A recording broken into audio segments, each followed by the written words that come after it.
미국 시장이 조정을 받았습니다. 그 이유는 엔비디아의 하락입니다. 뚜렷한 이유는 크게 없지만 예상 가는 이유는 엔비디아의 실적 발표를 앞두고 차익 실현 매물이 나왔을 확률이 높다는 것이 이유가 될 수 있습니다.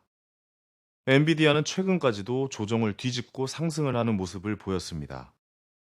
늘 실적 발표 때마다 감당을 하는 발표를 보여주면서 상승을 이끌어냈고, AI 산업에 대한 수요가 증가하면서 독보적인 위치의 엔비디아는 견고한 모습을 보여왔습니다.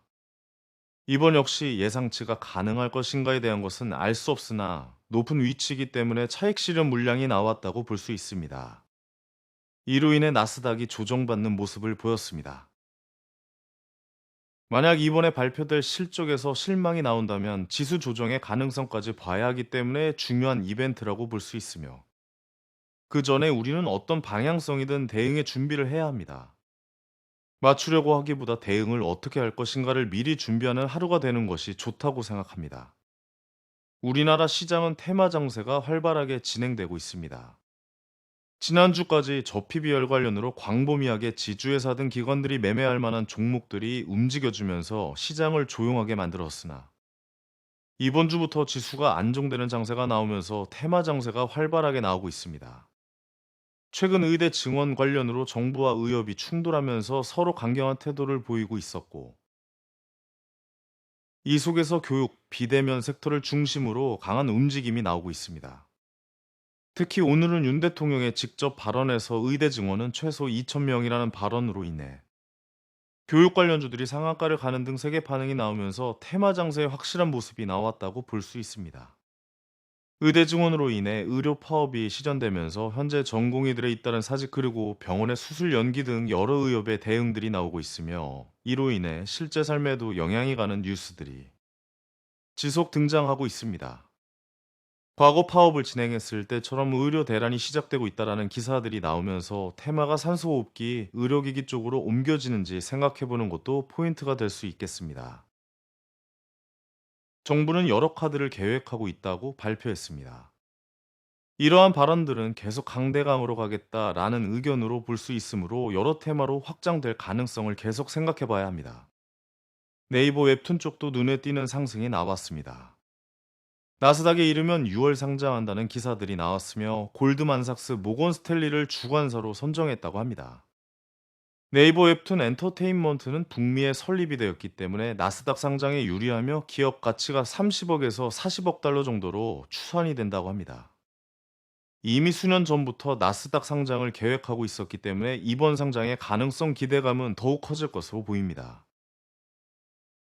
한 가지 단점은 애플, 아마존이 웹툰 진출을 했기 때문에 북미에서 경쟁이 심화되고 있으며, 앞으로 기업 성장 전망이 약화될 것이라는 기사들도 나오고 있으므로 이번 상장 진행에서 단점까지 미리 파악하는 것이 관련주 매매에 중요할 수 있겠습니다. 시장은 초전도체 테마도 지속적인 강세가 나오는 상황입니다.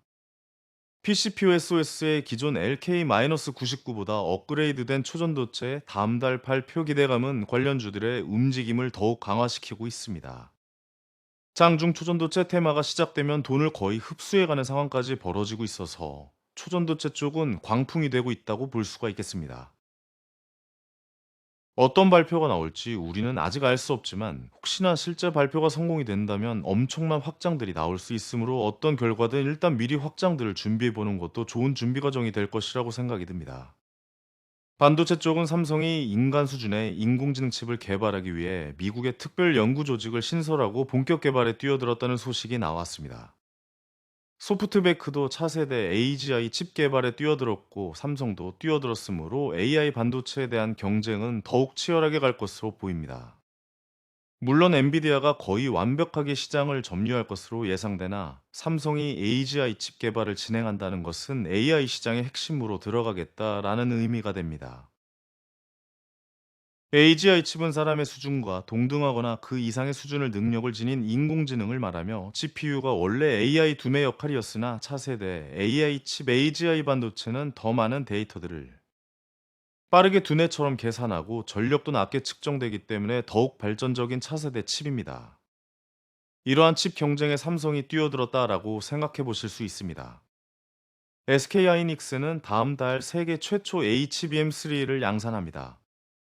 세계 최초의 5세대 HBM3인 고대역 폭메모리 양산이며 다음 달 초도 물량을 엔비디아에 공급한다고 합니다. SK하이닉스가 메모리 반도체 회사 중에 가장 먼저 HBM3 양산과 납품이 시작되면서 전체 글로벌 기업 중에 가장 앞서는 모습을 보일 것으로 전망됩니다.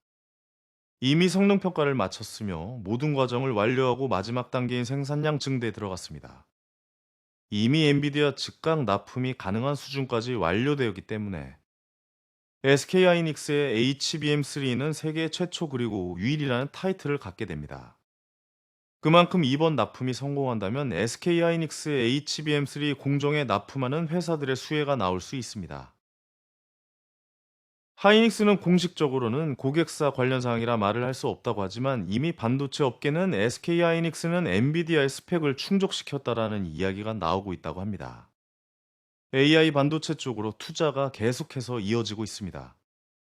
언제까지 AI 반도체 투자가 시장의 관심을 받을지 알 수 없으나 기술력이 우리나라도 경쟁력이 강하므로 꾸준히 반도체 섹터의 뉴스는 엔비디아 실적 발표 이후에도 지속 체크해야 한다고 생각합니다. 감사합니다.